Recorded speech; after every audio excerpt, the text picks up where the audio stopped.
Assalamualaikum warahmatullahi wabarakatuh. Di sini saya Fergana Risa, kemudian ada Febriana, selanjutnya ada Natasha dan Nesdi akan menjelaskan mengenai sejarah perkembangan korupsi di Indonesia.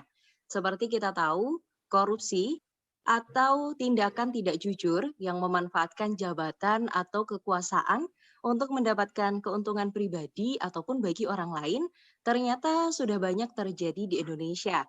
Hal itu tercermin dari banyaknya kasus korupsi yang selama ini diselesaikan dan diungkap dari pihak KPK atau Komisi Pemberantasan Korupsi. Maka dari itu, korupsi juga diartikan sebagai suatu sifat yang busuk atau kurang baik dikarenakan menerima uang sogokan atau menghalalkan segala cara demi kepentingan pribadi. Korupsi di Indonesia juga ternyata sudah membudaya sejak zaman dulu.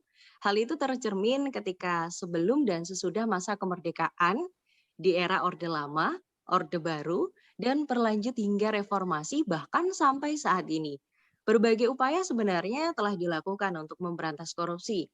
Namun ternyata hasilnya juga masih jauh dari apa yang kita rencanakan. Dikarenakan sampai sekarang korupsi malah menjadi suatu budaya yang terus terjadi dan berulang di Indonesia. Karena itu, korupsi juga bisa diperiodisasi menjadi dua. Yang pertama, periode prakemerdekaan dan pasca kemerdekaan. Kali ini kita akan membahas korupsi pada masa kerajaan. Jadi, budaya korupsi yang tidak henti ketika masa kerajaan ini didorong berbagai faktor dan juga motif. Di antaranya ada motif kekuasaan, kekayaan, dan ternyata wanita juga bisa mendorong seseorang untuk melakukan tindakan curang korupsi. Contohnya saja, perlawanan rakyat terhadap Belanda yang terus terjadi beberapa kali sampai peralihan kekuasaan di Nusantara. Selain itu, korupsi juga bisa kita lihat dari perilaku abdi dalam yang mengambil upeti kepada rakyatnya, kemudian ketika diserahkan kepada demang atau lurah, ternyata upetinya sudah diambil demi kepentingan pribadi. Di masa kerajaan ini juga terus berlanjut sampai di masa Belanda. Dan akan dijelaskan kawan saya, ada Natasha. Yang kemudian ada korupsi pada masa Belanda. Kasus korupsi di Indonesia sudah ada sejak era VOC.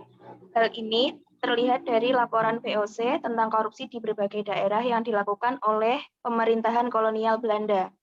Misalnya, penguasa ingin menjatuhkan lawannya dengan menyodorkan isu korupsi. Namun ada juga yang murni korupsi untuk memperkaya diri sendiri.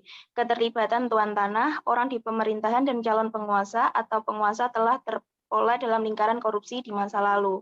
Bahkan saat VOC berakhir di Indonesia akibat bangkrut karena korupsi. Kemudian, periode pasca kemerdekaan Orde Lama. Pemberantasan korupsi secara yuridis dimulai sejak 1957 dengan dikeluarkannya Peraturan Penguasa Militer Nomor 6 Tahun 1957 tentang langkah pemberantasan korupsi. Tentara juga diberi kewenangan untuk menyita aset tersangka tapi terbatas pada pelaku korupsi sesudah 9 April 1957. Langkah pemberantasan korupsi ini pun akhirnya menggetarkan banyak pihak, namun Jenderal Nasution akhirnya mengaku kesulitan dalam memberantas korupsi. Pada tahun 1959, Presiden Soekarno membentuk Badan Pengawasan Kegiatan Aparatur Negara yang bertugas mengawasi setiap aktivitas aparatur negara dan melakukan penelitian. Lembaga ini mendapatkan respon yang luar biasa di awal kehadirannya.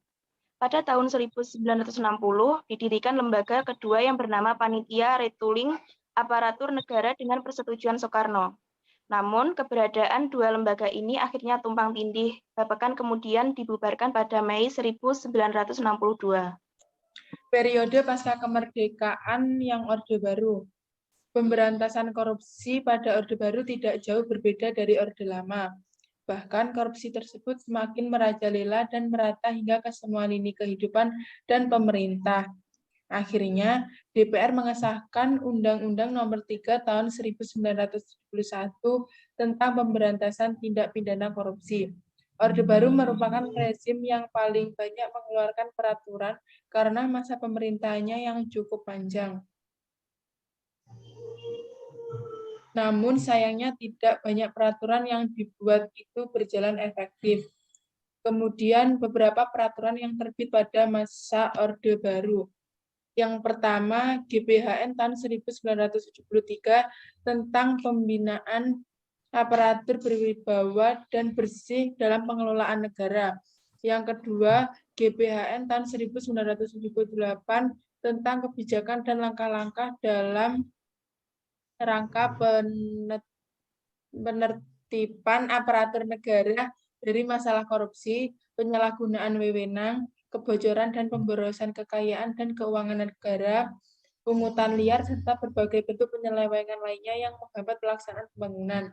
Yang ketiga, Kepres nomor 52 tahun 1971 tentang pelaporan pajak para pejabat dan PNS.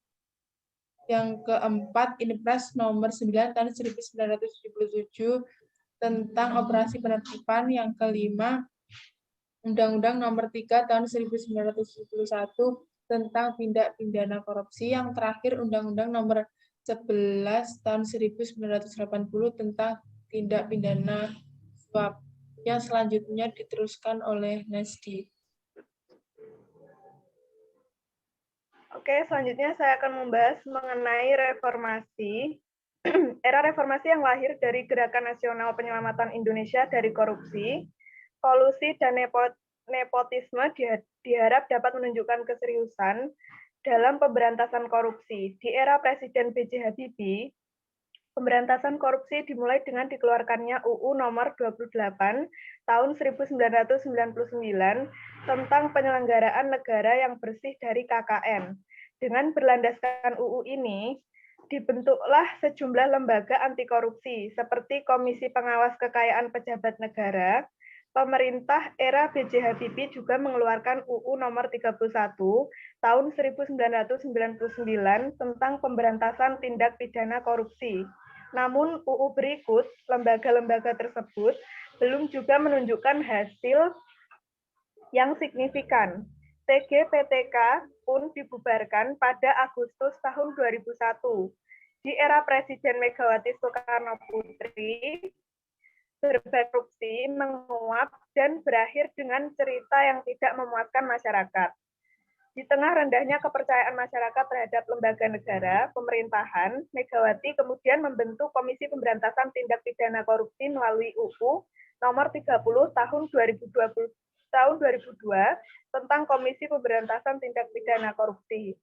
Lembaga ini bertanggung jawab langsung kepada Presiden, namun keberadaan tim ini tidak bertahan lama.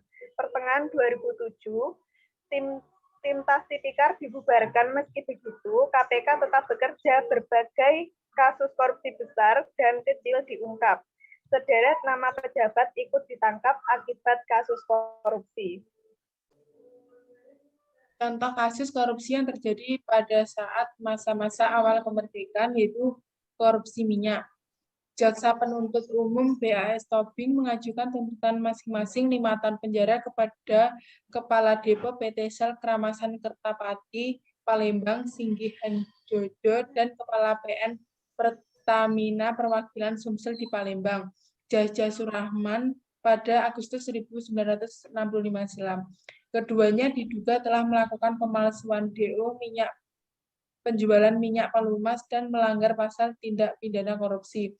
Mereka dianggap merugikan negara sebesar 4.650.000.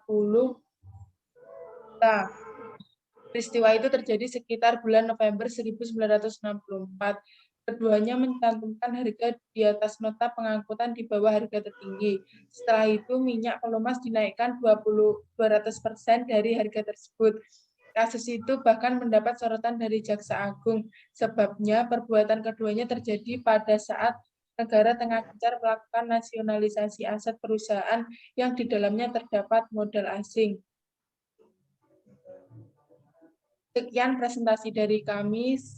Jika ada kurang lebihnya, mohon maaf. Wassalamualaikum warahmatullahi wabarakatuh.